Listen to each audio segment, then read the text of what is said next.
What is up, guys? It is RSC6414 here, back with another video, and this time I'll be previewing and predicting the TNA Lockdown pay-per-view this Sunday, 8 p.m. There will be a total of 7 matches on the card. There were originally 8 until Kurt Angle got hurt, and they removed him off the card. So now I'm just going to go through the matches, no particular order, and preview them and predict. So let's go ahead and get to the predictions. The first match on the card that we have is the debuting Tigre Uno.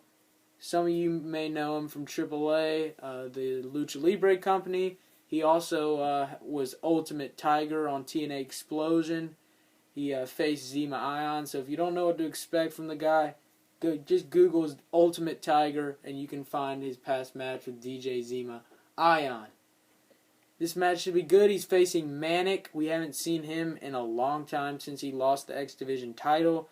I don't know where he's been, to be honest, but hopefully they'll bring him back for a little while. I think they're just kind of putting him in this match because he's the only guy on the roster that wears a mask besides Abyss and Tigre Uno. So it should be a Shark Boy, Curry Man. Yeah, well, whatever. It should be a good match. Just probably a match to get Tigre Uno some momentum. Give him the win here. I don't see him losing at all. I see zero chance that Manic wins this match. I think Tigre Uno is going to get the win here in his debut TNA pay-per-view match. The next match we have is Mr. Anderson versus the serial killer / pedophile Samuel Shaw. Samuel Shaw has this weird gimmick, obsessed with Christy Hemme, the ring announcer, and it's just gone from thing to thing. This feud all started when he pushed Mr. Anderson against a table or something, some kind of thing backstage, and basically because Mr. Anderson was talking to Christy Hemme, he just attacks anybody who's talking to Christy Hemme, and that's how this feud all started. They've been kind of exchanging words the past few weeks, it's brawling a little bit, and yeah, so not much build to this match, but about 2.5. It should be interesting. I think Samuel Shaw will get the win here to give him a big win over a big name guy in TNA, to give him some momentum as a heel, and even get the fans against him even more. Right now he's not getting much of a reaction, period. People just creeped out by him, including myself, but it should be a good match. My pick, Samuel Shaw to pick up the win here. The next match we have this steel cage. All these matches on this pay-per-view, by the way, are taking place in a steel cage. If you remember, last year was the first year that not every match was in the steel cage. I'm glad they're going back to it. And TNA Knockouts Championship match will also be in the steel cage. Like I said, every match. Madison Rayne, the Knockouts champion, defending. All right, that's Dave in the background. Madison Rayne versus Gail Kim, and to be honest, I could care less about this match. Madison Rayne, she came back a couple, like 3 or 4 months ago. She comes back and wins the Knockouts Championship after she's been gone for a year, and she's been feuding with Gail Kim. There's good build to this match. She's basically had a bunch of matches with like Lady Tapa and Alpha Female, just kind of the bodyguards of Gail Kim. And my pick, Madison Rayne to retain. I could easily see Gail Kim winning. It's up in the air, but my pick, Madison Rayne. The next match we have, steel cage match, last man standing.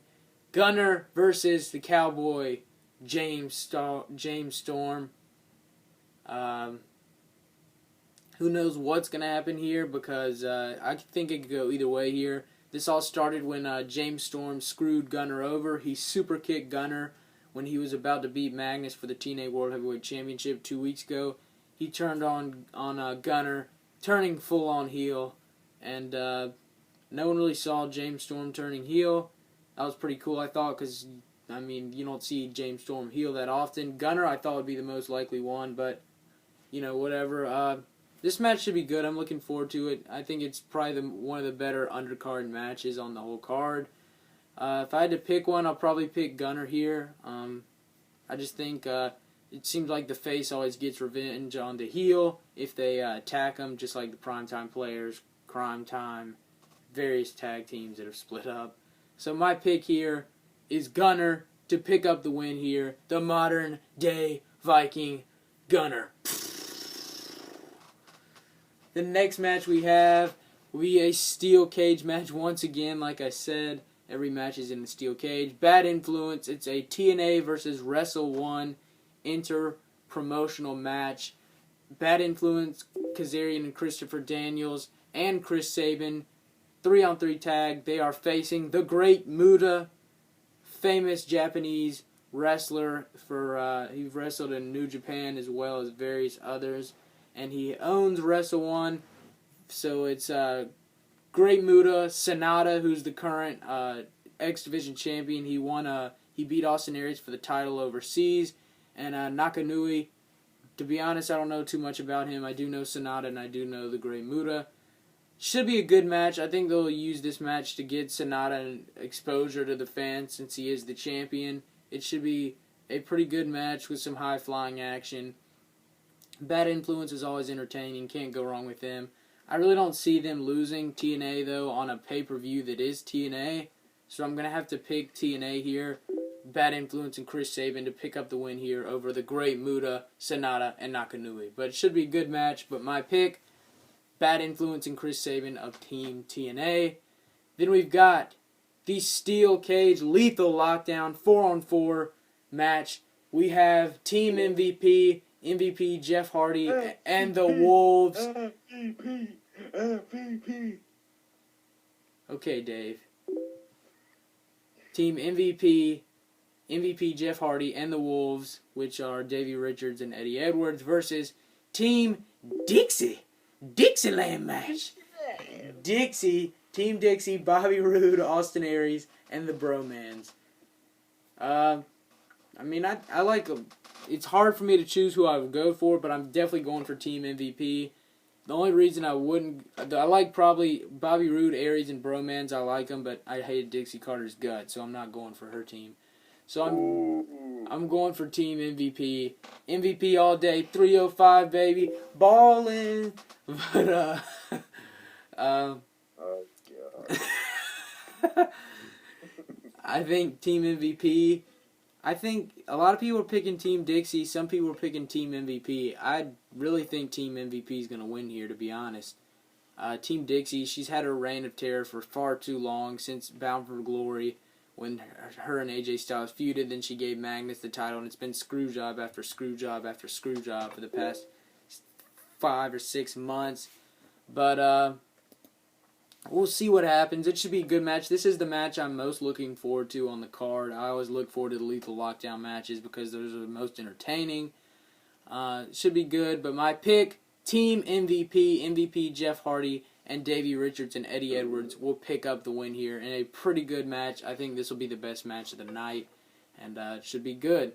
So I could see one member of Team MVP, though, turning on Team MVP easily and giving Team Dixie the win. That could happen too, but always a possibility. But my pick, Team MVP.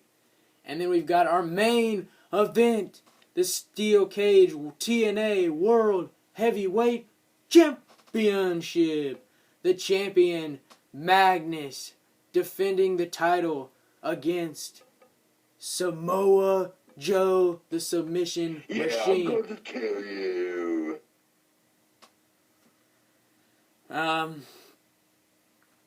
Excuse me. Sorry, Dave's been drinking tonight. I'm just kidding. Damn you. I'm just kidding. Magnus, the champion, defending against Samoa Joe, like I said. It should be a good match. Samoa Joe hadn't had a shot at the TNA World Heavyweight Championship in quite a long time. He lost it in 2009 when he lost the TNA World Heavyweight Championship. He hadn't really gotten too much of a main event push since then. Not even 2010, then 2011, just mid-card. Not much of a push, so I'm glad to see him back in the picture. I'm a fan of Samoa Joe. Magnus, I don't like Magnus a whole lot, especially now with Dixie Carter. It kind of ruined Magnus for me. So I'm not a huge Magnus fan by any means. I hope he drops the title. For me, Magnus is like Bo Dallas. I don't really care who he drops the title to as long as he loses.